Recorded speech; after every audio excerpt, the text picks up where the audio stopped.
Good morning, folks. We've got another look at the VEI-7 volcano warning for the planet. There is a bit of space weather, an earthquake watch, and some top news stories. But let's begin, as always, over at spaceweathernews.com.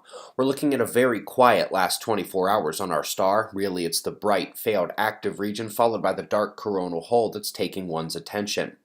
Zooming in a bit on the failed sunspots, we can see perpendicular flows of ionized helium where the one going top right to bottom left goes under a smaller one seeming to hold it in place.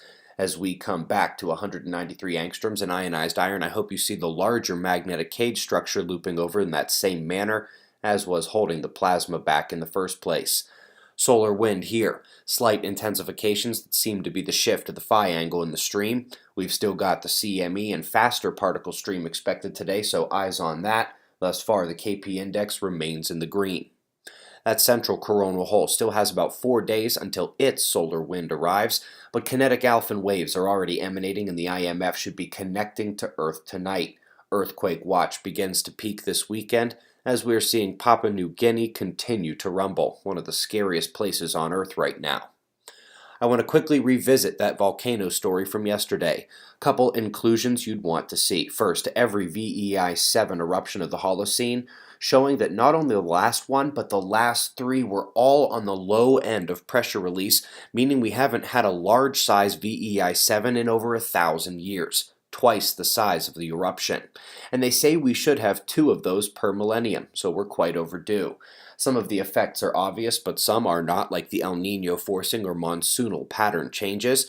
And also, they narrow down the list of tens of thousands of volcanoes on Earth to those most likely to have the next VEI-7 eruption, including some keys on why they are concerned about each volcano. That link is in yesterday's news.